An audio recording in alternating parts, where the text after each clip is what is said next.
오늘 주신 본문의 말씀 가지고 가장 비효율적인 공동체를 꿈꾸며 라는 제목을 하는 말씀을 증거하도록 하겠습니다. 우리 교회가, 우리 신앙이 세상에서 가장 비효율적인 교회가 되기를 간절히 소망해 봅니다. 오늘 우리가 너무나도 잘 알고 있는 무슨 비유예요? 뭐예요 오늘? 씨 뿌리는 비유, 씨 뿌리는 자의 비유. 우리는 말은 이렇게 하는데 우리의 생각의 방점과 우리의 기억은 이것은 돌밭, 길가, 가시덤불, 그리고 옥토밭의 비유 아닙니까? 우리의 관심과 우리의 시선의 방점은 항상 밭에 있었던 거예요. 그리고 그렇게 주일학교 때부터 수백 번 이 설교를 지금까지 들어오면서 우리는 이 말씀의 결론을, 그래, 내 마음이 돌밭 같아서는 안 돼. 내 마음이 길가 같아서 말씀이 내 삶 속에 적용되지 못하고 뿌리내지 못하구나. 이 망할 것 더러운 인생. 더 열심히 노력해서 우리가 옥토밭 떼자. 더 예배 저보다 잘 드리고 더 교회 충성하고 헌신해서 정말 하나님 말씀이 내 삶 속에 열매 맺는 인생 되어보자라고 결론 내리지 않았습니까? 여러분, 그러나 이 말씀의 결론과 주님께서 이 말씀을 2000년 전 제자들에게 선포하시고 오늘 우리에게 주시는 그 말씀의 본질과 본류는 이런 것이 아니라는 거예요. 아니, 지금까지 우리가 그렇게 들어왔는데요. 그런데 이 말씀을 주신 배경과 진짜 이 말씀을 하신 하나님의 그 예수님의 그 의도를 우리가 분명히 아는 것이 중요할 것 같아요. 여러분, 절대로 이 말씀의 주제는 Be a good ground. 당신 좋은 밭 떼야 돼요. 좋은 땅 되십시오가 아니라는 거예요. Do your best. 최선을 다하세요. To get 100 flow, 60 flow, 30 flow, 30배, 60배, 100배의 인생을 열매를 맺으셔야죠. 왜 이렇게 열매가 없어요? 라는 주제가 아니라는 거예요. 제가 미국을 이제 좀 해도 또 나가겠지만 1년에 몇 차례 이렇게 나가면서 몇 달씩 이제 미주 지역을 돌아다니다 보면 참 미국은 광활한 땅이에요. 끝도 없는 진짜 지평선을 보면서 와, 참 대단한 나라다라는 것을 항상 깨닫게 돼요. 아이오와주인가요? 감자 유명한데 그럼 끝도 없어요. 감자 맛이. 샌프란시스코, 캘리포니아 가면 그 올리브나 이 와인밭이 끝도 없어요. 끝도 없어. 우리나라는 각 지역의 특산물을 가지고 지역 축제를 열다가 우리는 뭐야? 우리는 항아리인가? 할 게 없으니까 막 항아리, 나비, 딸기, 하다못해 김밥 천국과 김천은 축제할 게 김밥 천국, 김천 해가지고 김밥 축제를 하기도 하고 막. 근데 되게 재밌는 건 전라북도 김제인가 어디 지평선 축제가 있어요. 지평선. 그러니까 우리나라에서 유일하게 지평선을 그나마 좀 지평선 비스무리한 걸 볼 수 있는데 우리는 그런 일부의 지역이 있을 뿐이지만 미국은 광활한데 끝도 안 보이는 지평선이 어디나 펼쳐져 있죠.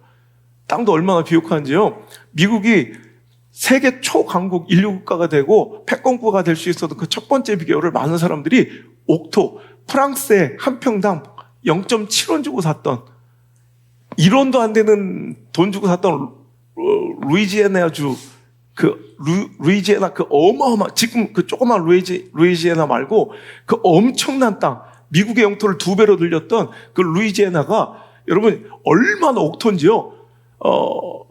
미국 농무부의 발표에 따르면 세계 1등급 토지가 있어요. 그거는 그냥 아무 짓거리도 안 하고 씨만 뿌려놓으면 그냥 한번 씨만 뿌려놓고 나도 막 자라는 너무 기름진 1등급 토지 전 세계 절반이 바로 미국에 있어요. 그 대부분이 루이지애나에 있어요. 그리고 나머지 허절스러운 땅도 다 3등급이야. 여러분 1등급, 2등급, 3등급 하니까 잘 모르시겠지만 우리나라 여러분 제가 무안에 집회 갔다가 땅을 한 600평 이렇게 사놓은 데가 있어요. 너무 땅이 좋은 거야.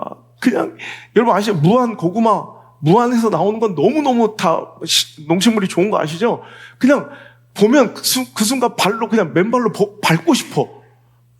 너무 탐스러운 그 땅이 알고 보니까 전라도의 땅, 우리나라에서는 가장 좋은 땅 중에 하나인 그 무안이나 전라도 땅이 5등급이래요. 그리고 우리가 보고 있는, 일반적으로 우리가 주변에서 보는 땅들이 7등급이야. 이제 이해가 되세요? 그러니까 미국은 그런데 가장 허전스러운 땅들이 다 3등급이고 대부분 세계 1등급 땅, 그러니까 우크라이나나 프랑스, 아르헨티나의 나머지가 일부분 나눠져 있고요. 그 1등급 땅의 절반이 미국에 있기 때문에 거기는 진짜 비행기로 씨를 싹 뿌려놔. 그럼 아무 짓거리도 안 해. 근데 열매는 막 감자가 막 애들 머리통만 하고 그 안 캐내면 한 6년근 되잖아. 막 그러면 막 사람만 해주고 막 이래. 그러니까 이런 엄청난 기름진 땅인데 우리는 너무 힘든 거야. 그나마 그 안도원 7등급, 6등급 땅도 전 국토의 70%가 산이야. 그나마 그 잡스러운 땅도 30%밖에 없고요.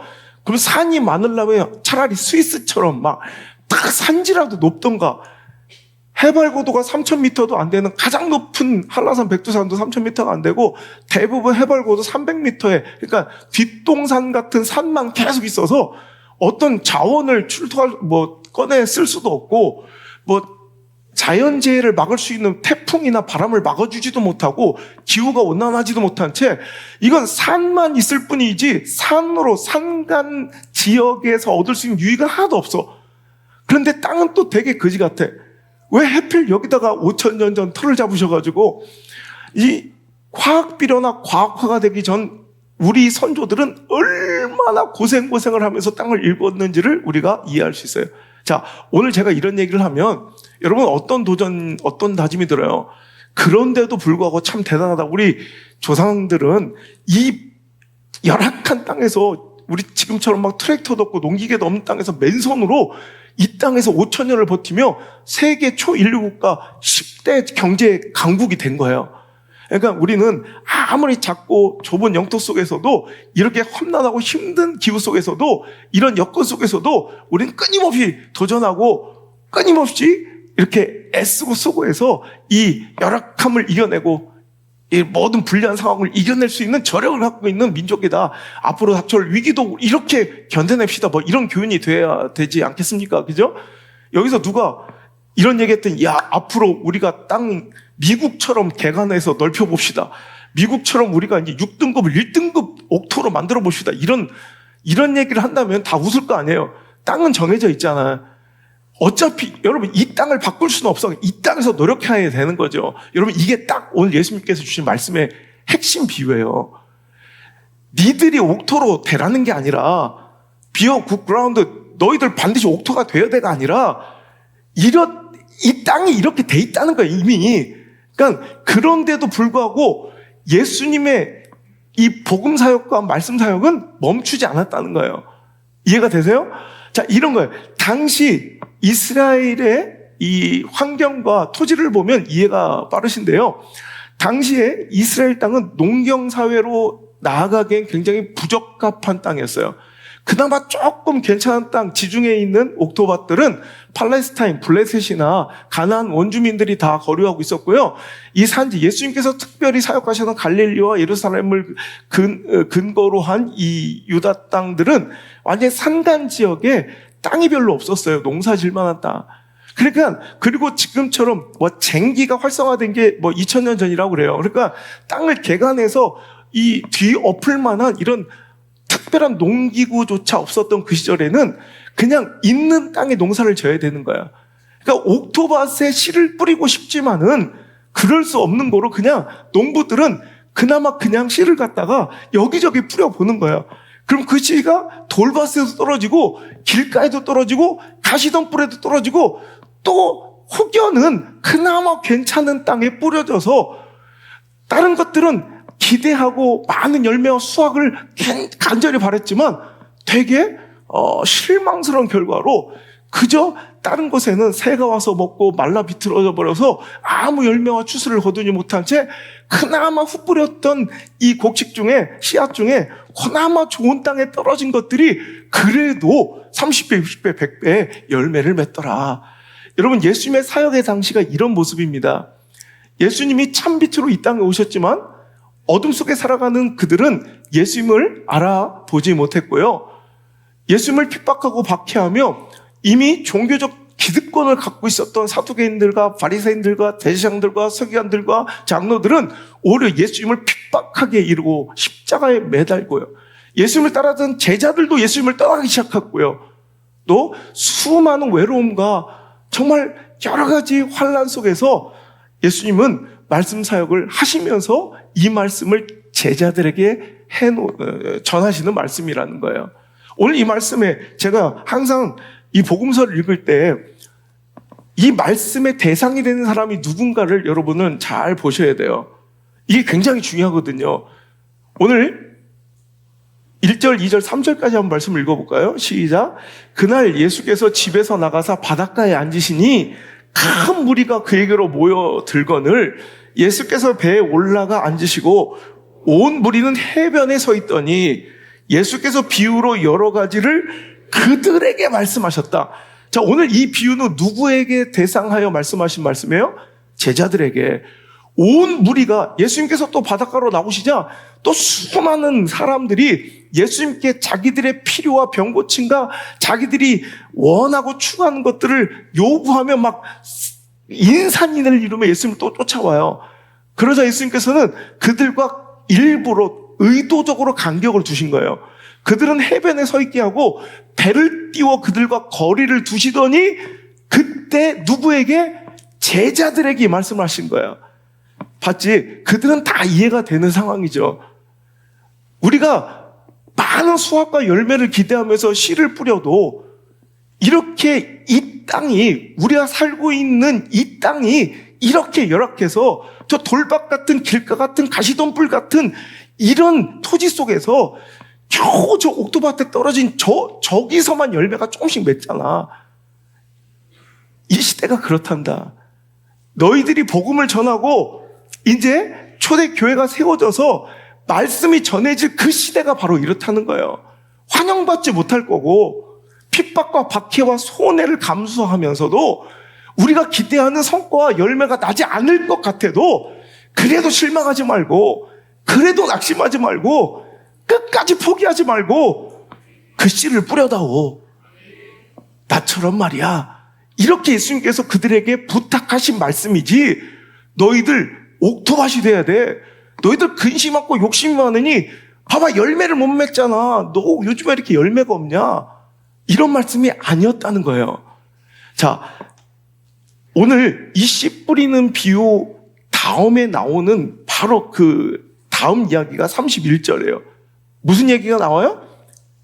또 비유를 들어 이르시되 천국은 마치 사람이 자기 밭에 갖다 심은 겨자씨 하나 갖다 얼마 전에 배웠잖아요. 그 다음에 나오는 비유가 뭐예요? 가로 섬 아래에 던져진 누룩. 여러분 이거 우리가 또 잘못 오해하고 있다고 배웠죠? 이 겨자씨와 누룩의 비유는 뭐예요? 되게 부정적이고 하찮아 보이고 오히려 사람들이 꺼려하고 배척하는 대상이에요. 그러니까 밭에 누가 자풀을 갖다 심겠어요. 겨자씨는 유채꽃 같은, 지금은 그래도 꽃이라도 펴서 잠깐 한 달 동안 제주도 가면 사진 찍는 스팟이라도 만들어가지고 관광객들 끌어모 5,000원씩 받고 사진이라도 찍게 하지. 그때 당신 이 겨자씨 같은, 겨자채 같은 이 밭은 자풀이라 이런 것들이 자기가 만들어 놓은 밭에 심겨지는 것, 갑자기 그 씨앗이 날려와서 여기서 뿌리를 내리는 것을 원치 않아요. 오히려 뽑아내야 될 자풀이었다는 거예요, 이 겨자씨는. 이게 바로 예수님의 복음이었고 예수님의 말씀이었다고 제가 말씀드렸죠. 그러니까 시대는 예수님을 배척했고 복음을 받아들이지 않았지만 다 끝난 것처럼 보였지만 그 겨자씨 하나가 저렇게 큰 나무를 이뤄 생명이 깃들더라. 아무도 알지 못하는 그 누룩이 은밀하게 그 가루 서마를 부풀려 버리더라. 이게 복음의 결말이라는 거예요. 할렐루야. 우리가 바라볼 때는 우리가 기대하는 것 같은 결말과 그런 결론이 나오지 않고 열매와 성과가 없어서 되게 실망스러울 거예요. 하지만 우리가 말씀을 예수님처럼 그 시대 그 상황, 돌박 같은 상황에도, 여러분 길가 같은 상황에도, 가시덤불 우거진 그 상황에도 계속해서 뿌려대면 여러분 하나님께서 결정하신, 하나님께서 이미 예정하신, 하나님께서 이미 섭리하신 그 옥토밭 같은 그 마음밭에 하나님의 말씀은 반드시 자리 잡고 뿌리 맺게 될 것이요. 끝난 것처럼 보였지만 왕성하게 자라나 생명이 깃드는 30배, 60배, 100배의 놀라운 그 역사와 하나님 나라는 반드시 그 씨뿌림의 결과로 언젠가 내가 보지 못할지라도, 내가 누리지 못할지라도 반드시 일어나게 될 것이다 라는 거예요. 여러분, 초대교회도 마찬가지예요. 복음을 전해도 생각만큼 열매가 맺지 않았던 시대예요. 콘스탄티누스 황제가 313년 개종하여서 기독교를 받아들였을 때까지 로마 제국의 20분의 1, 자 5%밖에 예수님을 믿지 않았다는 그런 역사적 통계가 있고요. 또 AD 250년까지도 기독교 인구는 로마 인구의 1.9%밖에 되지 않았다는 통계가 있어요. 그러니까 250년까지도 1.9%의 기독교인이었고요. 또 313년 콘스탄티누스가 기독교를 공인할 때 그때도 5%가 채 안 됐다는 거예요. 그런데 이런 상황 속에서 아주 극도의 소수 집단이고 마이너리티였던 이들이, 예수쟁이들이 복음을 전할 때 시대 1.9%밖에 안 되는 사람들이 복음을 전할 때 나머지 여러분 98%의 박해와 충돌과 저항을 우리는 맞닥뜨릴 수밖에 없는 필연적 상황이 바로 돌밭이라는 거예요. 길가라는 거예요. 열매가 더럽게 안 맺혀. 이거 던져도 아무 무의미해 보이고 쓸모없어 보여. 이게 바로 이 상황이었다는 거예요. 끝난 것 같았어요. 무의미해 보여요. 너무 비효율적으로 보여요. 그런데 하나님 역사 가운데 로마 제국의 황제였던 콘스탄티누스가 313년에 기독교를 공인하고 이제 250년에 1.9%밖에 되지 않았던 로마 제국의 기독교 인구가 딱 100년 전, 그러니까 350년 되니까 56.5%였다는 기록이 있어요. 자, 그런데 이제 거기서 그치지 않고 여러분 잘 아시죠? 380년 테오도시우스 황제가 이제 기독교를 국교화시켜 버렸어요. 기독교가 국교야. 그러니까 이제는 전 국민이, 로마 제국의 전 국민이 기독교인이 되었어요. 이해가 되세요?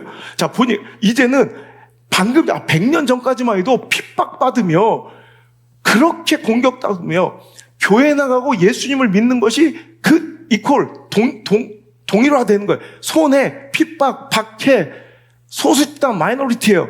근데 이제 기독교 공인과 기독교 국교화를 통해서 이제 절반 이상이, 아니 100%가 다 교회를 나와야 되는 시대가 됐어요.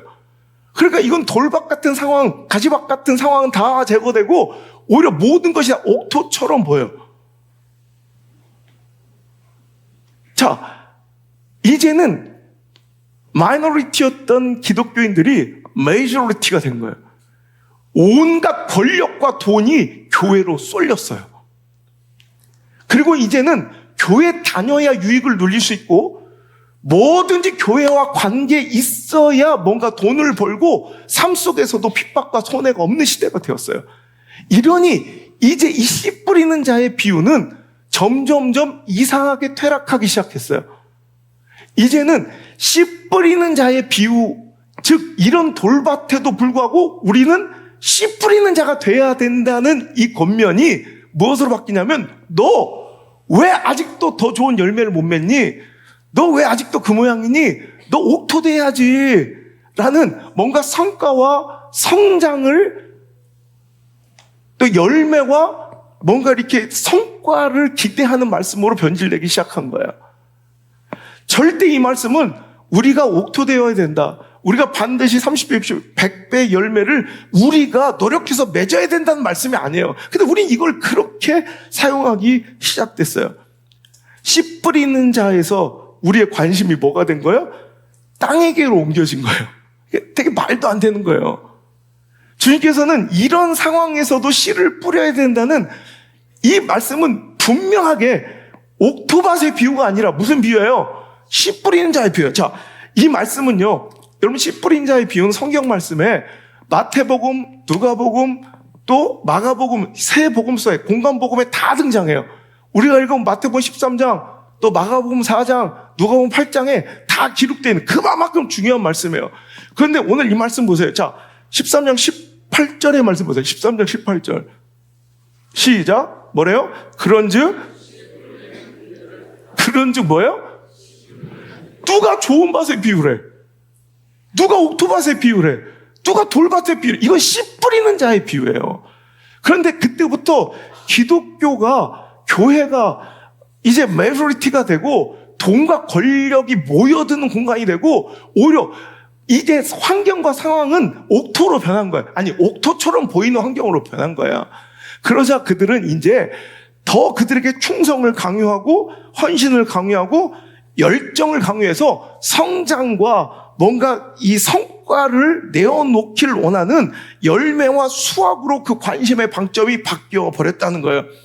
예수님께서 우리에게 이 말씀을 선포하실 때는 너는 좋은 밭이 되어보자, 노력해서 30배라도 한번 이번에 열매를 맺어보자라는 말씀이 절대 아니라 이렇게 어렵고 손해보고 핍박받는 상황에도 이렇게 불가능해 보이고 말도 안 되는 돌박 같은 이런 상황에도 너는 씨를 뿌려야 돼라는 이 말씀, 주님께서 그 씨 뿌리는 자에게 손가락을 가르쳤는데 우린 뭘 보고 있는 거예요?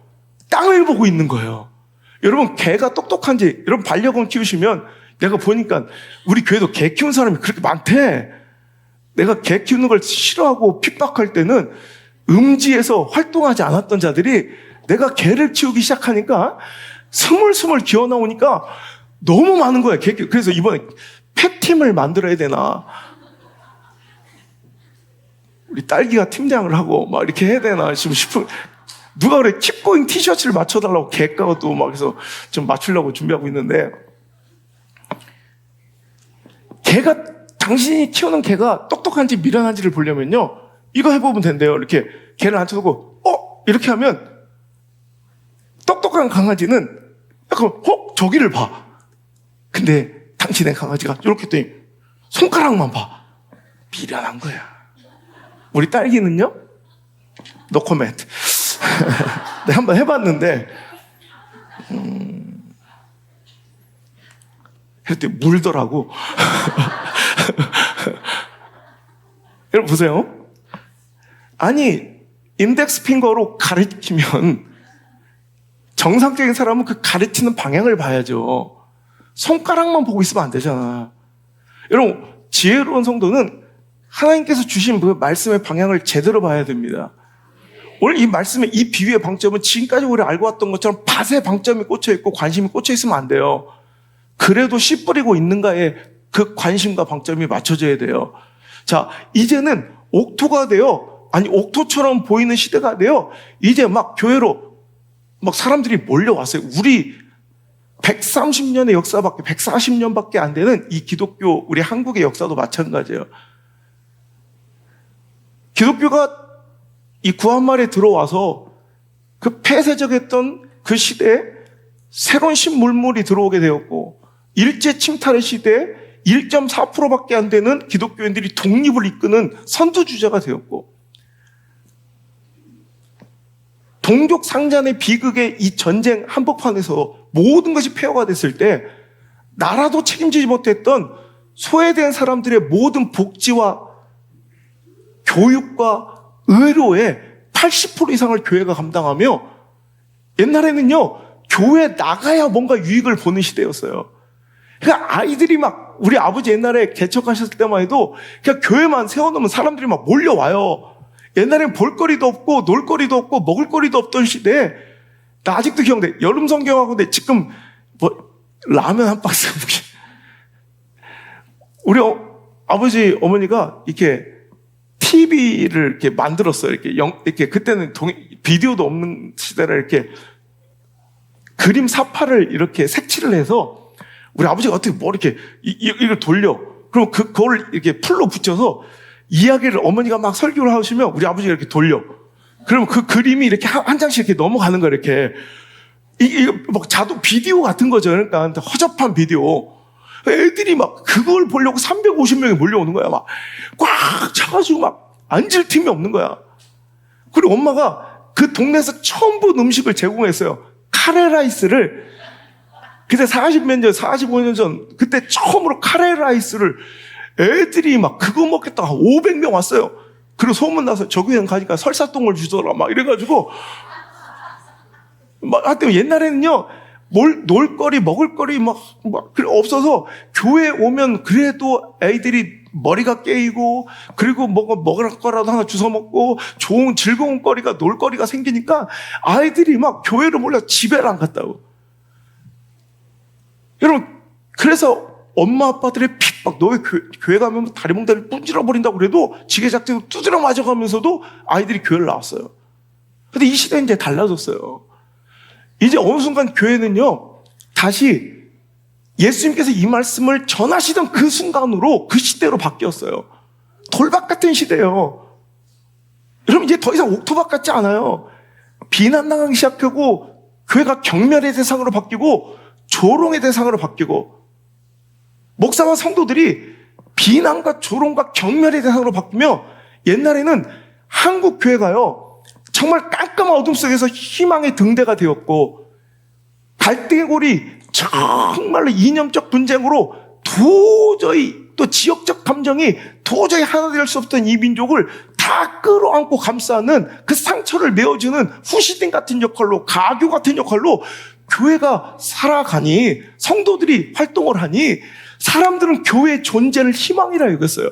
와, 교회가 있어서 얼마나 감사하냐, 교회가 있으니 얼마나 고마우냐, 교회의 존재를 정말 희망으로 여겼던 이 시대. 그런데 이제 시대가 지나가면서 이 시대는요, 교회가 타락하고 변질되고 수많은 사람들에게 경멸의 대상으로 돌아서고 또 이제 극단적인 정치 진영의 논리 가운데 사람들에게 얼마 전 이 정치적 혼동 속에서 교회는 더 신뢰를 잃어버리고 교회를 이제는 교회의 부존재를 희망한대요. 교회 존재가 희망이라고 칭송했던 이 대한민국 땅이 교회가 없어졌으면 좋겠다는 시대가 된 거예요. 이 시대가 바로 비로소 돌박 같은, 길가 같은, 가시덤불 같은 예수님이 복음을 전하시고 말씀을 전하실 그때 상황이 된 거예요. 자, 이제 이 말씀은 다시 예수님께서 우리에게 주신 그 목적과 본질 그대로 다시 전해져야 돼요. 그럼에도 불구하고 정말 이건 소망 없어 보이고 내가 교회 다닌다는 정체성을 밝히고 복음을 전하는 순간 그것이 경멸의 대상이 되고 무언가 하나라도 손해가 보는 시대가 되었을지라도 너는 그래도 끝까지 씨를 뿌리듯 말씀을 전하겠느냐? 라는 예수님의 질문이 바로 이 말씀이라는 거예요.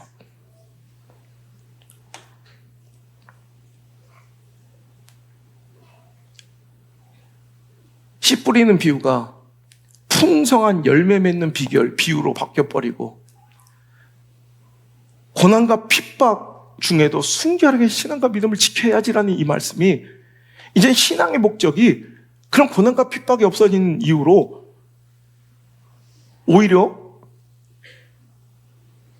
풍족한 열매와 교회의 성장과 목회자의 성공, 그리고 내가 하나님 믿고 내가 열심을 다한 거로 나와 내 자녀들이 엄청난 축복을 받아야지라는 그런 논리와 목적점으로 다 바뀌어버린 시대 가운데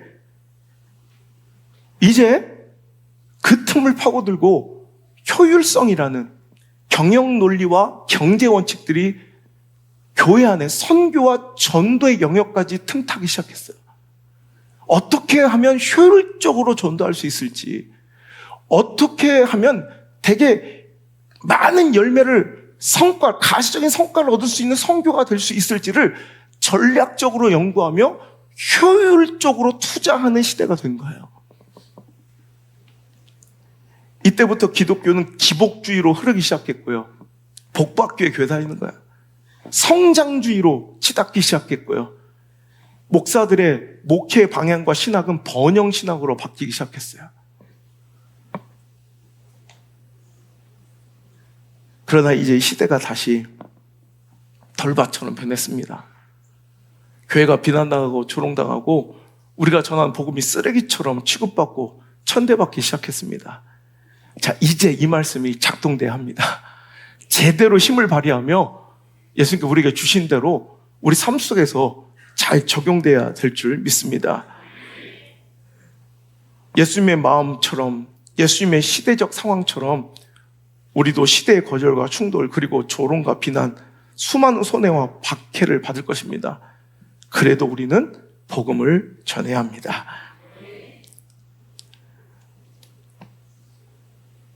이 비유는 다시 좋은 밭 되어 많은 열매 거두자는 옥토밭 비유에서 다시 씨 뿌리는 자의 비유로 전환되고 변화되어야 될, 적용되어야 될 시대가 왔다는 말입니다. 그래야 성도이고, 그래야 목사고, 그래야 진짜 교회인 것입니다. 이 비유가 아까도 말씀드렸던 것처럼 무리들과는 거리를 둔 채 제자들에게 전하신 말씀이라는 것을 꼭 주목하시길 바랍니다. 말씀이 뿌려져 복음이 선포되어 내가 수많은 전도의 헌신과 노력에도 열매 맺기가 쉽지 않을 것이라는 것을 오늘 말씀하고 계시는 겁니다. 사역에 실망감이 들 거고 전도에 회의감이 들 거예요. 하지만 그럴지라도 중단되지 않고 포기하지 말고 계속해서 그리스도를 전하고 말씀을 전하고 복음의 씨앗을 뿌려야 한다는 것입니다. 그 말씀이 예수님께서 이 비유의 원뜻이 무엇인가를 분명하게 말씀해 주셨어요. 우리가 관심이 없어서 그렇지. 자, 13절, 14절 한번 읽어볼게요. 시작. 그러므로 내가 그들에게 비유로 말하는 것은 그들이 보아도 보지 못하며 들어도 듣지 못하며 깨닫지 못함이니라. 이사야의 예언이 그들에게 이루어졌으니 일렀으되 너희가 듣기는 들어도 깨닫지 못할 것이요 보기는 보아도 알지 못하리라. 15절까지 읽어볼까요? 이 백성들이 마음이 완악해져서 그 귀는 듣기는 둔하고 눈은 감았으니 이는 눈으로 보고 귀로 듣고 마음으로 깨달아 돌이켜 내게 고침을 받을까 두려움이라. 여러분, 이 말씀, 자, 이사야의 말씀이 이루어졌대요. 예수님께서 이사야서를 인용하신 거예요. 그리고 이 말씀은 어떤 말씀이냐?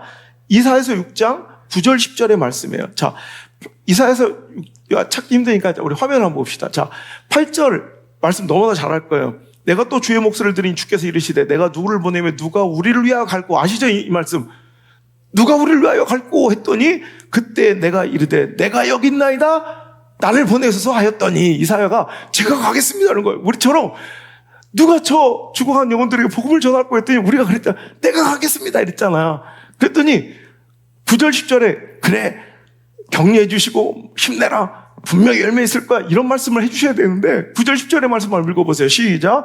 여호와께서 이르시되 가서 이 백성에게 이르기를 너희가 듣기는 들어도 깨닫지 못할 것이요 보기는 보아도 알지 못하리라 하여.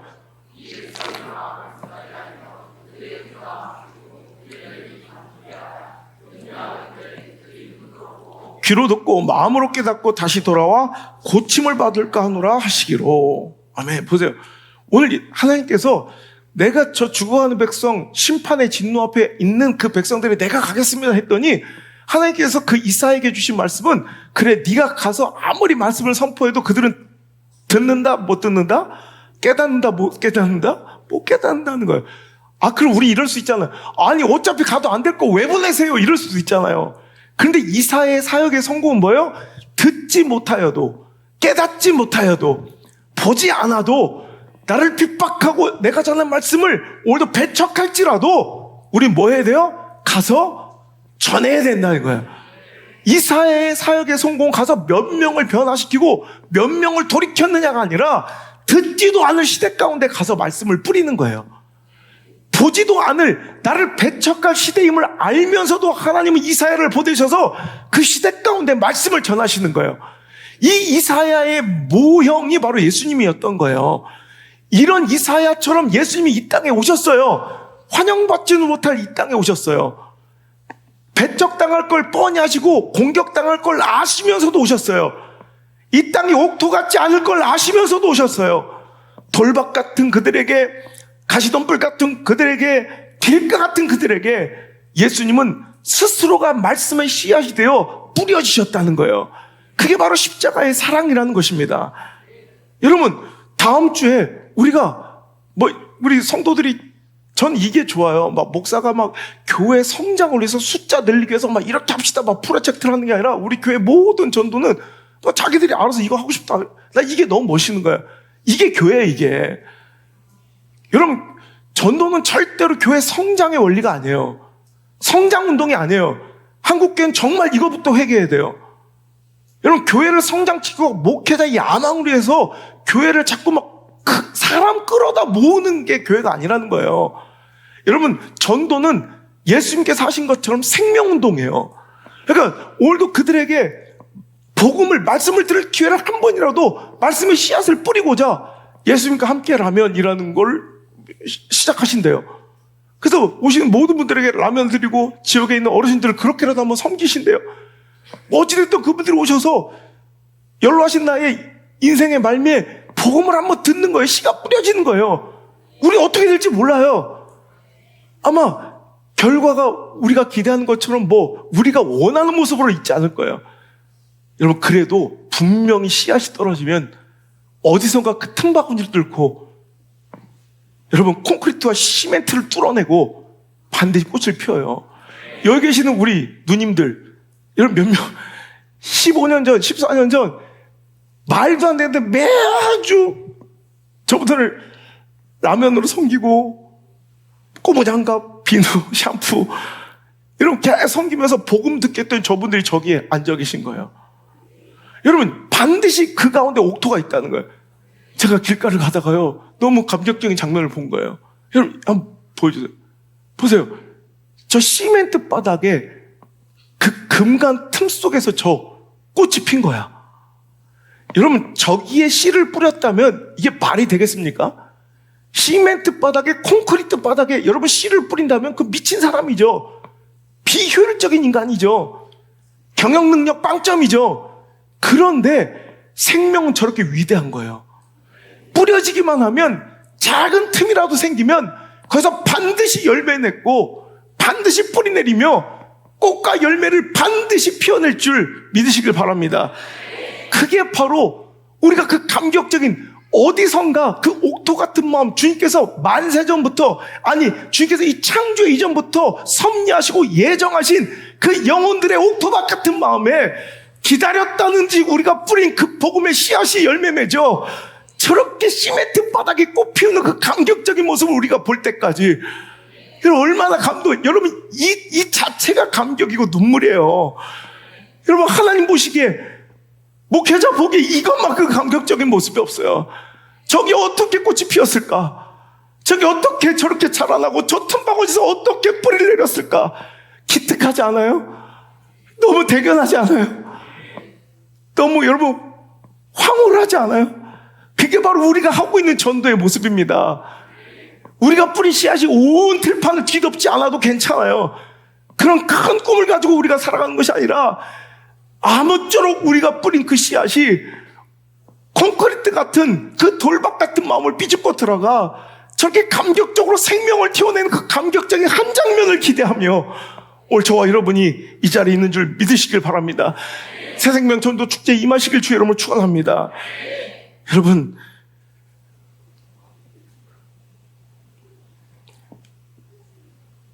콘크리트 바닥 돌밭에 씨를 뿌리는 건 효율적이진 않아요.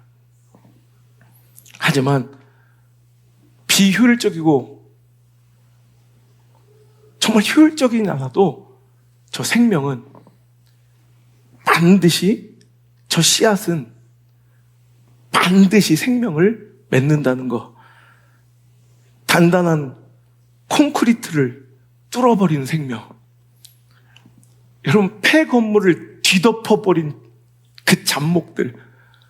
얼마 전에 경주 갔더니 경주에 어떤 옛날에 유명했던 어떤 관광센터인데 그게 이제 십수년 방치됐더니 그 지붕에서 나무가 자라고 있더라고. 와, 생명은 나 진짜 경이롭고 대단한 거예요. 여러분, 생명은 반드시 이런 특징이 있어요. 뿌려지기만 하면 아주 작은 틈바구니도 비집고 들어가 반드시 열매를 맺어요. 생명은 바위보다 강해요. 생명은 콘크리트 바닥, 세멘트보다 강해요. 그 결과가 바로 저 여러분인 줄 믿습니다. 지난주 우리 안봉기 목사님 설교에 은혜 받았던 사람들이 많아요. 여러분 보세요. 한 명도 예수 믿지 않는 그 돌박 같은 집안에 귀신을 숭배하고 미신만 섬겨왔던 그 유교적인 집안, 교회 나간다는 얘기만 하면 다리몽댕이를 분질러버리는 그런 집안에 이 가시덤불 같고 길가 같고 돌박 같은 그 마음과 가정과 상황에 그 뿌려진 씨앗이 저렇게 그 틈바구니에서 반대 하나님께서 예정하신 그 옥토밭이었던 거야. 생명을 표현해. 이게 30배, 60배, 할렐루야, 100배의 열매를 맺고 있잖아요. 여러분, 교회가 무엇입니까? 교회는 이 건물과 껍데기가 아닙니다. 교회는 이 제도와 시스템이 아닙니다. 그 은혜를 누린 자들의 모임이 바로 교회인 것입니다. 에클레시아, 그 부르심을 입은 자들, 즉 내가 결정한 게 아니에요. 그 은혜를 입은 자들의 모임이 교회인데, 자, 그렇다면 그 은혜를 입었다. 그 은혜가 뭐예요? 저 십자가의 사랑과 은혜예요. 그 십자가의 은혜와 사랑의 정체는 뭐예요? 오늘 처음 오신 분들에게 제가 복음을 설명하는 거예요. 우리가 도대체 여기 모인 것들은 뭘 믿는가? 우리는 죄인이라 죽을 수밖에 없는데 죄는 그냥 소멸되고 사라지는 법이 없어요. 죄는 반드시 대가를 치러야 돼. 그 대가를 누가 치르신 거예요? 예수님께서 치르신 거예요. 그 예수님은 하나님의 독생자 아들이신데, 여러분, 가장 합리적인, 가장 효율적인 선택은 무엇이었을까요? 저는 그렇게 생각해요. 우리 하나님의 능력이라면 말 한마디로 온 우주를 창조하신 그분께서 이 천체 가운데 아주 먼지 같은 이 지구쯤은 그냥 소멸해버리시고 다시 처음부터 여러분 다시 만들어 가시는 게 훨씬 더 합리적이에요. 근데 우리 인류가 경험한 가장 비합리적이고 비효율적인 선택은 바로 하나님이 독생자 아들을 저 십자가에 매달아 죄값을 치르게 만드신 거예요. 그걸 대속이라, 대속. 우리의 죄를 다 속죄시키고 그 죄값을 치르게 하셔서 우리에게 다시 기회를 주신 거예요. 그 은혜를 이 말씀이 믿어지는 게 옥토밭이에요. 오늘도 하나님 말씀이 오늘도 들리는 것이 바로 그게 바로 옥토라는 거예요. 자, 23절. 가시떨기, 돌밭, 길가는 그냥 뒤에 읽어보시고 23절 시작. 좋은 땅에 뿌려졌다는 것은 말씀을 듣고 깨닫는 자니 결실하여 어떤 것은 100배, 어떤 것은 60배, 어떤 것은 30배가 되느니라. 좋은 밭은 뭐예요? 좋은 밭은 말씀이 듣고 그게 내 말씀으로 믿어지기 시작하고 들려지기 시작하는 거예요. 이건 말도 안 되는 사건이에요. 이건 말도 안 되는 기적이에요. 여러분, 이어령 교수가 우리나라 최고의 인문학자이며 지성이었던 그분이 어떤 논리로 그의 뇌구조를 파괴하고 그의 그 이성적 아집을 허물겠어요. 제가 글쟁이로서 가장 존경했던 사람이 이어령 교수인데, 그래서 내가 눈물로 너무 감탄해서 어린 시절에 이어령 교수의 책을 읽고 내가 몇 번 편지를 썼거든. 야, 내가 이런 지성을, 이런 지적인 이런 양분을 겨우 돈 10,000원에 살 수 있다는 게 너무 감사하다. 난 당신과 이 시대에 동시대에 살고 있는 것이 너무 감사하더라고. 제가 이어령 교수한테 편지 썼다니까. 빌 게이츠한테도 썼는데 그놈은 답이 없어. 여러분, 이런 분을 어떤 논리적 구조로 박살을 내고 어떻게 양육하고 어떻게 교육시키면 그분이 맞네요, 예수님이 하나님의 아들이시군요, 누가 그 일을 해낼 수 있단 말이에요. 그런데 하나님이 비집고 들어가세요. 말씀이 그 생명이 되어 그 마음밭에 뚫고 들어가. 여러분, 그에게 생명을 피워 지성에서 영성으로, 이제 자기 지적 허영으로, 지적 교만으로 신의 부존재를 주장하던 자가 자기의 모든 지성을 다 이용해서 하나님의 존재를 알리는 자로 살다 죽으신 거예요. 여러분, 이게 바로 기독교의 복음이고 이게 바로 좋은 땅이에요. 오늘 여기 어떤 모습과 상황 가운데 오신지 모르겠지만 오늘 당신 이 자리에 있고 하나님께서 이 말씀을 들려주시는 것, 이제 이 말씀이 들려주면 뭔가 자세히 알지 못하겠지만 내 마음을 뭉클하게 하고 오늘도 내 마음을 비집고 들어오는 것, 그것이 바로 하나님의 역사의 시작이며 내가 좋은 땅, 좋은 밭이라는 증거인 줄 믿습니다. 여러분, 이 비효율적인, 비합리적인 은혜에 수혜자들이 말이에요. 교회는 이 비효율과 비합리의 극치의 수혜를 받은 자들이 모여있는 게 교회야. 근데 교회가 어느 순간부터 경영의 원칙과 경제의 논리와 구조와 효율이 들어와 지배하기 시작했어요. 야, 그거 비효율적이야. 안 해. 야, 그거 가능성 별로 없어. 안 해. 그거 가성비 떨어져. 안 해. 이건 세상이야, 세상. 가장 비효율적인 은혜를 받아 여기 있는 자들이 가장 효율적인 집단이 되어버리고 있는 이 시대적 상황 속에서 우리 정신 차려야 합니다. 교회는 끝까지 주님 오실 때까지 비효율적인 공동체가 돼야 돼요.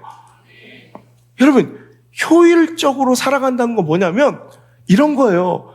차라리 여러분 헌신 잘하고 교회 잘 다녀서 이제부터 조금만 만져주면 막 충성 봉사할 수 있는 일꾼들한테 투자하는 거예요. 헛된 시간 쓰는 거예요. 어떤 분이 저한테 그러는데 왜 오는 막 다른 게 장로 받고 막 이렇게 오신 분들한테 목사 이렇게 냉정하고 냉랭하고 등록도 안 받아주시면서 그 라면 사갖고 가가지고 할머니들한테 매달려서 여러분 이게 비효율적인 경제 구조예요.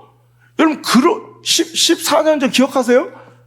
12년 전 여러분 우리 교회 장로도 안 세웠는데 장로가 한 8명 있고 마주집사 막 몇십 명 있고 우리가 여러분 몇백 명을 내보내서 축복하면서 파송하면서 그분들 딴 데 가달라고 내가 여러분 이게 비효율적인 경제 논리고 이 경영 구조에선 빵점짜리 경영자예요. 그리고 우리가 해야 될 것은 여기서 복음을 전해 듣지 못한 자들에게 복음을 전하는 거예요. 요즘에 한 교회가요. 몇 년 만에 몇 명이 됐다 막 자랑하면서 모여있는 사람들이 다 집사 권사 장로들이야. 교회 조금 불만 있는 것들 다 모여서 교회를 비판하고 목사들을 비난하면서 되게 쿨하고 나이스한 척하면서 막 성도를 불러 모아. 있어요. 그리고 자기들 몇 년 만에 몇 명 됐다고 자랑해. 그게 교회예요? 여러분, 교회가 건강해지려면 비효율적인 공동체로 가야 돼요. 탕자 이야기 아시죠? 이 탕자, 이 나쁜 놈이 아버지의 유산을 먼저 땡겨달래. 이런 나쁜 놈이 있어요. 아버지 어차피 죽을 거 아니에요. 죽기 전에 나한테 줄 몫을 먼저 주세요. 나 그거 사업 잘할 테니까. 그래가지고 그 돈 갖고 가서 다 날려먹어서 사업한다고 했다가 오히려 다 망하고 이제 돼지 새끼들 주는 이 쥐염 열매도 없어서 그대야 끼대끼대 자기 아버지 기억하고 와서 참 염치 없지만 아버지 집에 종이라도 살면 먹을 거라도 죽진 않겠더래. 그래서 돌아왔어요. 그런 아들 경제적으로 내쫓아야 되죠, 이 나쁜 새끼. 근데 아버지는 그를 안고 기뻐하며 좋은 옷을 피고 금가락지를 끼워주고 송아지를 잡아서 잔치를 열어. 그러니까 장자가 와서 막 열을 받아. 아니 난 여기서 열심히 충성하고 봉사하면서 한 번도 아버지 집을 떠난 적이 없는데 나한테 내 친구들 불러서 염소 새끼 한 마리 안 잡아주고 말이야. 아니 저 탕자 저 호랑방탕한 저놈한테 소를 잡아줘요? 분노하면서 나간다는 거예요. 여러분 좋은 경영자는 어떻게 해야 되냐면 여러분이 목사가 아니라 경영자를 원한다면 여러분 장자들한테 염소 새끼를 자꾸 잡아줘서 잔치를 열어줘야 돼. 여러분 장자들 비유 맞춰주면서 그들을 위해 염소 새끼 팔아가지고 잔치 열어줘야 돼요. 그러면 그 집안 더 잘 돌아가. 더 열심히 다 할걸? 막 칭찬해주고 격려해주니까 여러분 그 장자들이 얼마나 헌신 잘하겠어요. 그 장자들이 얼마나 열심히 내겠어요. 집안은 잘 돌아가고 집안 더 잘 되고 더 부유해질걸. 근데 여러분 이게 이익 집단이라면 이게 가능한 얘기예요. 이게 어떤 경영 전략을 목표를 가지고 돈 벌러 모인 이익 집단이라면 이렇게 해야 되지만 우리가 가치 집단이 분명하다면 우리가 생명의 공동체가 분명하다면 여기가 가정이라면 사랑의 공동체라면 그러면 안 돼. 여러분 탕자가 돌아와서 아버지한테 무슨 이익을 주겠어요? 솔직히 그죠? 또 짐이지 또 덤이지. 그 탕자가 와서 뭘 해주겠냐고. 아버지 집에 무슨 경영적 경제적 유익을 주겠어요. 오히려 아버지가 지혜로우면 장자 열심히 일하고 충성스러운 장자들 잘 달러주고 잔치 열어줘서 그들 여행 보내주고 그들에게 직분 주고 막 사람들 박수 받게 해주고 그래서 그들이 더 헌신 잘하고 돈 열심히 내고 막 더 충성하게 만들어야죠. 교회 잘 돌아가게. 근데 그거 하지 않는 거예요. 왜? 영원히 관계가 끊어지고 죽을 줄 알았던 그 자식이 돌아온 게 기뻐야지 사랑의 공동체예요. 여러분 경영자로서는 빵점일지 몰라도 가정의 가장으로서 이게 옳은 선택이에요. 이게 바로 여러분, 이게 이익 집단이 아닌 가치 공동체, 사랑 공동체, 생명의 공동체의 특징이 바로 이것입니다. 원래 사랑은 비효율의 극치인 거예요. 여러분 사랑 해보셨죠? 옛날에, 아주 먼 옛날에 한번 해보셨을 거 아니에요, 사랑. 사랑했을 때 당신들이 얼마나 비효율적인 이 가치관으로 비효율적인 선택으로 살았는지 한번 생각해 보세요. 말도 안 되는 짓거리를 계속 하는 거예요. 사랑하면 비효율의 극치가 돼요. 그죠? 가장 비효율적인 감정이 바로 사랑이에요. 그 사랑이라는 감정이 내 안에 통타는 순간 내 인생은 되게 비효율적이 돼요. 사랑은 그 상대와 그 비효율을 즐기는 게 사랑이래요. 그 비효율의 극치가 사랑의 순수함이고 순전함. 다른 것, 가장 비효율적일수록 그 사랑은 진짜인 거야. 순수한 거야. 여러분, 계산이 없는 거예요. 경영과 효율이 절대 틈타지 못한 게 사랑의 순전함이죠. 여러분, 그래야 될 곳이 바로 교회인 줄 믿습니다. 여러분, 그 비효율의 십자가가 있어야 그 십자가의 사랑이 넘쳐야 할 곳이 바로 교회일진데, 전략적으로 어떤 이들에게 어떤 전략으로 전도하고 교회를 어느 곳에 설립하고 어디서 내가 목회를 해야 효율적이고 빠르게 성공하고 내가 성장할 수 있을까, 유동인구 많은 곳이 어디인가, 대도시, 신도시 종교부지를 선점하고 뭐 이런 걸 논의하는 것이 언젠가부터 교회 개척 훈련의 과정으로 들어가 있어요. 말도 안 되는 거예요. 여러분, 효율적으로 빠르게 성장할 수 있는 전력과 이 경영 이런 시스템은 절대로 바른 붕이 아니에요. 어떤 사람들은 그런 것과 상관없이 누가 봐도 돌박 같은데, 누가 봐도 가시덤불 같고, 누가 봐도 길가 같은데, 야, 그런 데서 무슨 생명을 기대하고 씨를 뿌린단 말이야. 근데 인구 소멸 지역으로 가고요. 농어촌으로 내려가고요. 기회가 있음에도 불구하고 대형교회나 신도시나, 여러분, 대도시를 거절하고 내가 뿌려야 될 씨앗은 여기라면, 나에게 맡겨진 경작지가 이 돌밭이라면, 나에게 맡겨주신 씨 뿌려야 될 자리가 길가라면 우리 예수님처럼 뿌리는 거예요. 사회적 약자들, 노인들, 성교의 큰 열매나 교회에 별로 물질적 도움이 안 될 것 같은 어떤 성장과 가시적 성과를, 열매를 기대하기 어려운 지역으로 선교사를 파송하고 개척하고 목회하고 전도하고 선교하고, 이것이 바로 진짜 교회와 성도와 목사의 모습이 아니겠습니까? 기존의 성도들, 중직자들에게는 별로 관심을 안 두고 냉담하면서도 이렇게 초신자, 불신자, 교회 나와야 아무 유익도 되지 않을 것 같은 그 초신자에게 맨날 매달려 을처럼 구는 그 모습이 실은 순수한 거고 순전한 거고, 그게 진짜 목사의 모습이고 성도의 모습이어야 될 줄 믿습니다. 십자가의 사랑과 은혜를 받은 이들은 그래야 마땅한 것입니다. 그게 존경받을 모습이 아니라 그래야 마땅한 것입니다. 대형교회가 유튜브 미디어 전략으로 자기 교회를 더 홍보해서 주변의 교회들을 빨아들이고, 미국의 한인 밀집 지역 대도시에만 자기 지성전을 세워, 여러분, 그 영향력을 극대화하는 것, 효율적이고 경제적일 수는 있으나 최소한 복음적인지는 다시 한번 스스로 점검해 봐야 할 것입니다. 그래서 우리가 그 우상했던 유타에 가서 개척하려고 했던 거야. 여러분, 이단의 도시 솔트레이크에 가서 이런 십자가를 꽂으려고 하는 거예요. 미친 짓이에요. 비효율적인, 자기 인생을 다 걸어야 되고 모든 걸 다 손해봐야 되는 거예요. 그래도 하나님 뜻이라면 우리 그런 곳에 가서 여러분 씨앗을 뿌릴 각오와 준비가 되어 있어야 할 줄 믿습니다. 돌밭에도 가시덤불에도 길가에도 그저 묵묵히 포기하지 않고 씨앗을 뿌리신 예수님의 마음과 모습을 닮아가는, 그래서 가시적인 성과와 기복, 성장 중심적 교회와 목회 가운데 절대로 교회는 전도를 성장 운동으로 사용하지 않고 생명 운동으로 오늘도 바르게 사용하고 있는 이 모습이 건강한 모습이라고 한번 보여줄 수 있는 우리 물맷돌 교회와 이번 전도 모습들이 되었으면 좋겠습니다. 고린도전서 1장 23절 24절 우린 십자가에 못 박힌 그리스도를 전하니 유대인에게는 꺾이는 것이요 이방인에게는 미련한 것이로되 24절 시작 오직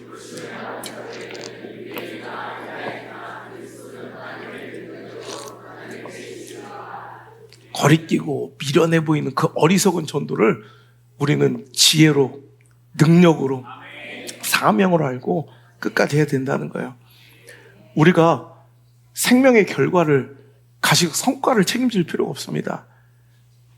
씨를 뿌리는 자가 있고 물 주는 자가 있으며 열매를 거두시고 여러분 거기서 생명을 틔우는 분은 하나님이시라는 것입니다.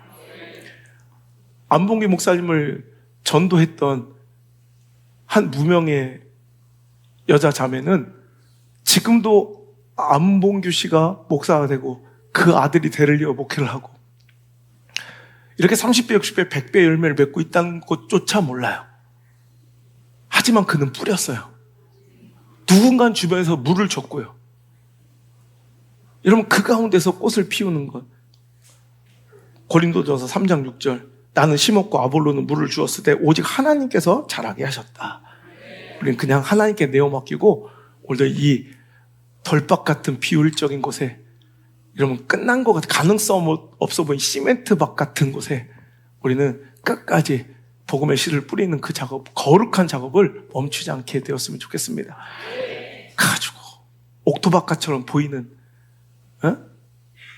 가성비 좋고 조금만 신경 써주면 교회 더 유익이 될 것 같은 이런 거 쫓아다니며 거기에 비굴하게 고개 숙이고 그 염소 잡아 장자들이 놀이터 만들어주는 교회 말고 정말 탕자들이 돌아와 잔치집이 되는 죽을 줄 알았던 소망 없어 보이는 자들이 다시 살아나는 그 감격적인 여러분 저 꽃밭에 후드락 우리 에덴 성교에 막 꽃 부러지게 핀 것도 이쁘지만 기특하잖아. 저 시멘트 바닥에서 꽃 핀 거 보면 얼마나 감사해. 이것도 멋진 거예요. 이런 우리들의 삶이 되길 바랍니다. 여기서 결론을 맺고 싶은데 내가 하나만 더 할게. 미안해요. 왜냐면 자기들 오늘 왔다가 다시 안 올 수도 있잖아. 그래서 오늘 이 말씀 전해줘야 돼. 자, 오늘 이 비유에서 우리가 꼭 들어야 될 것은 아까도 계속 얘기했죠. 우리는 씨 뿌리는 자의 비유를 들어야지 옥토밭의 비유가 아니에요. 그러니까 옥토밭이 되는 것은 나의 선택이 아니라는 거예요. 절대적인 농부, 주인이신 하나님의 절대 주권이라는 거예요. 자, 여러분 만약에 저 땅들한테 가서 오늘 예배 마치시고 가서 저 땅들에게 한번 선포하십시오. 너 옥토밭 되고 싶니? 돌밭 되고 싶니? 너 어째 이렇게 아직도 돌밭이니? 내가 3년 전에도 너는 길가였는데 여전히 길가구나. 너 이러면 안 돼. 다음 주까지 네 안에 있는 가시덤불 다 제거하고 돌아오니라. 이렇게 한다면 그분은 교회가 필요한 분이 아니라 정신병원이 필요한 분이에요.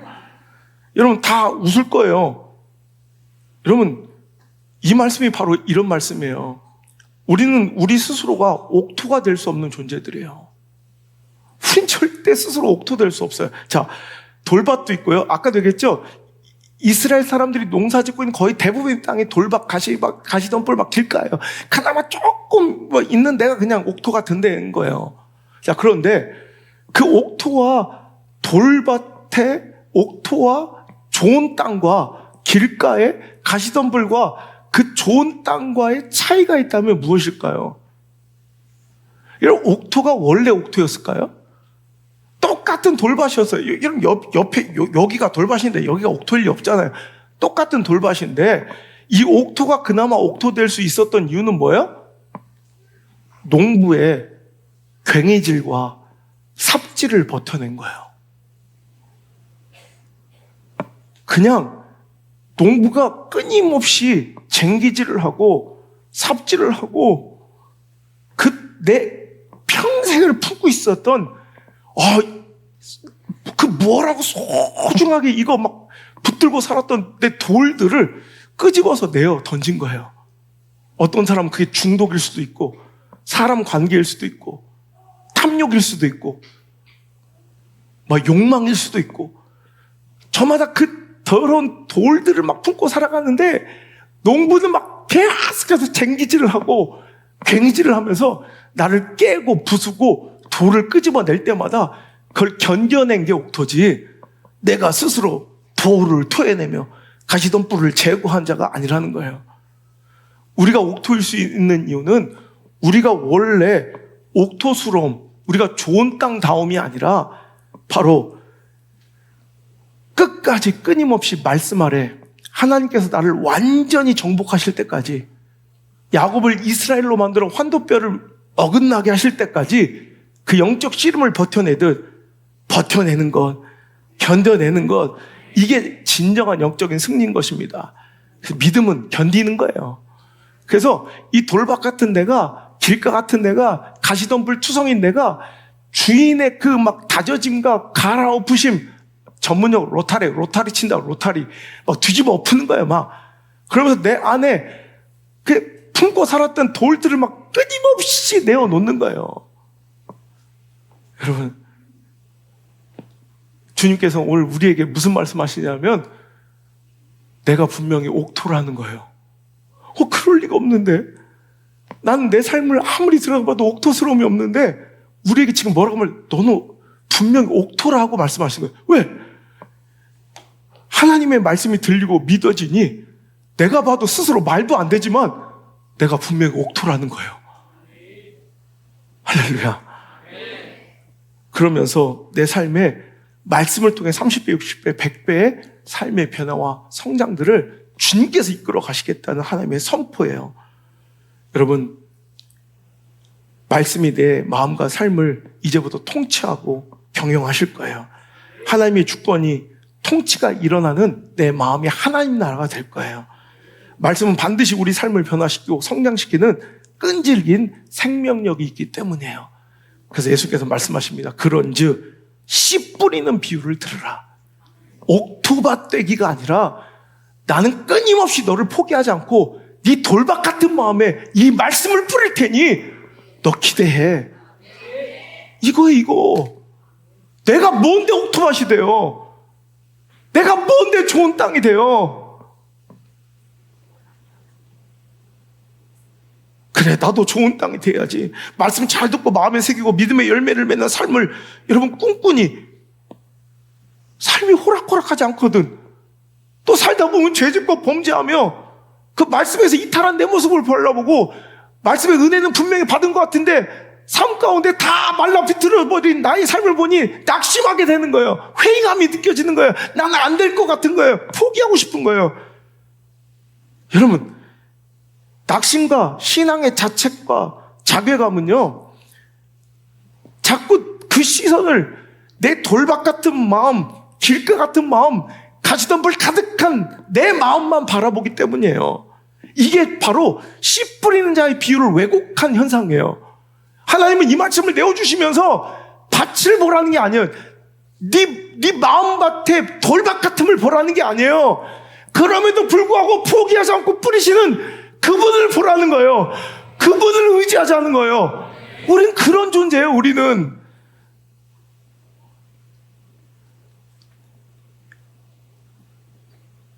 이런 나를 포기하지 않으시고, 내가 연약하고 외롭고 힘들고 고독하고 깨어질 때 그 작은 마음의 틈과 내 삶의 그 작은 틈도 비집고 들어와 결국 뿌리 내리시고 마시는, 생명 되시는 예수님의 말씀을 기대하자는 거예요. 아무리 작은 틈만 있어도 햇빛은 그 작은 틈을 통해 시궁창 끝자락까지 임하시는 것처럼, 여러분, 내 작은 마음에 그 눈물 한 방울의 틈에도 들어오셔서 임하시는 하나님을 기대하자는 거예요.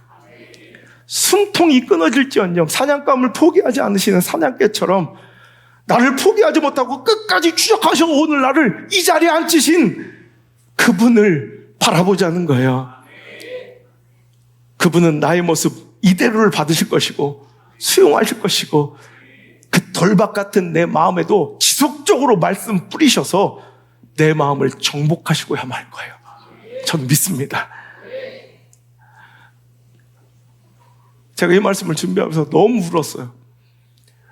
내 인생을 돌아보니 어느덧 선한 열매도 맺는 것 같고, 그래도 믿는 자답고, 목회 한 22년 해보니 참 목사다울 때도 있어요. 하지만 이게 내 노력과 내 의지였는가 생각해보니 한 자락도 그런 모양이 없대요.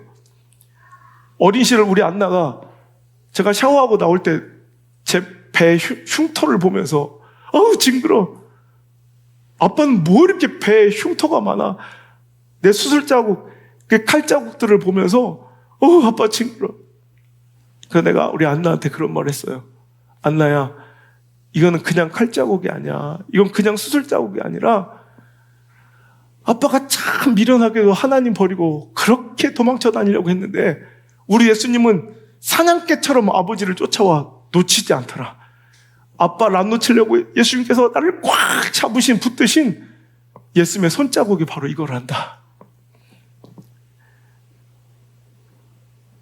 이 커다란 수술 자국과 내 인생의 수많은 실패들, 상실, 시련, 배신, 그것들이 오히려 나를 옥토로 만들고 내가 항상 한가득 내 삶 속에서 품고 있었던 돌 같은 자존심, 탐욕, 욕망, 스스로 높아지고 싶은 그 모든 내 허망한 꿈들을, 그 우상들을 다 토해내고 뱉어내게 만드시고, 농부가 차근차근 돌을 하나씩 끄집어내어 땅을 갈고 뒤엎기를 반복하며 옥토 만드시듯 나를 오늘도 그렇게 빚어가고 계신 거예요. 나의 삶에 임하신 그 겨자씨 한 알이 나무같이 자라나 생명이 깃들고 하나님 나라가 세워지는 이 모습은 나의 노력과 의지가 아니었다는 거예요. 나의 결심과 수고와 애씀이 아니었다는 거예요. 농부 대신 하나님 말씀,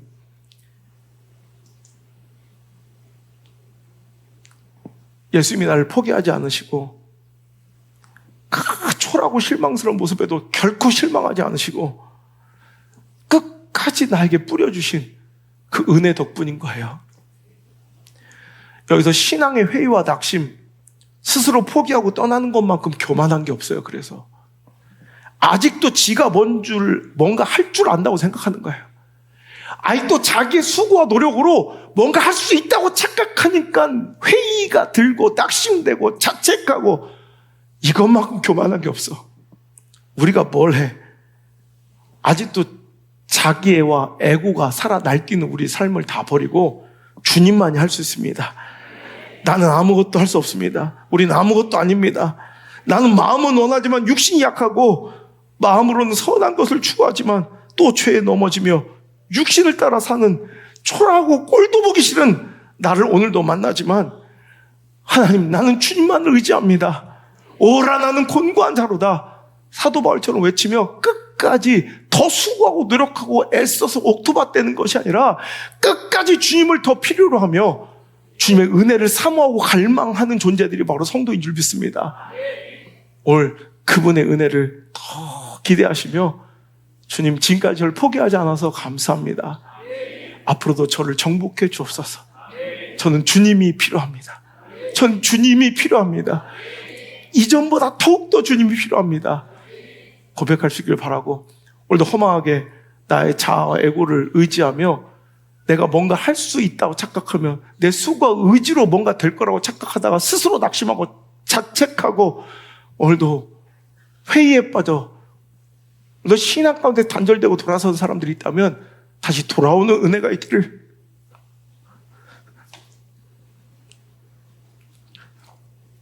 주님의 이름으로 축원합니다. 우리는 주님의 은혜가, 그 말씀이, 그 사랑이, 그 긍휼이, 용서가 더욱 필요한 돌박 같은, 가시밭 같은, 길가 같은 존재임을 알고 있습니다. 그러나 주님은 아니야, 네가 좋은 땅이다, 좋은 밭이다 하시며 포기하지 않고 그 비효율적인 내 마음밭에 끝끝내 말씀 뿌리시고 은혜 뿌리셔서 나를 살리시고 이곳에 두신 하나님을 찬양합니다. 그 은혜를 받은 자들이 달려나가 주님의 마음 닮아 주님의 모습으로 말씀의 씨앗을, 복음의 씨앗을 그 덜밭 가운데 뿌리려 합니다.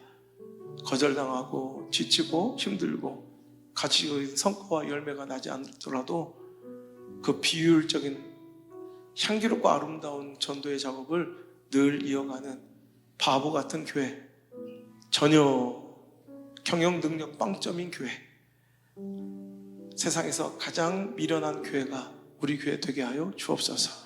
이제는 주 예수 그리스도의 크신 은혜와 천국의 사냥개 되어 나를 절대로 포기하지 않고 끝끝내 물어 오늘 이 자리에 앉히신 하나님의 사랑과 나를 고아처럼 버려두지 아니하시고 늘 지키시며 함께 하시는 보혜사 성령님의 위로하심이 오늘 자리에 나와 내가 주님의 사랑하는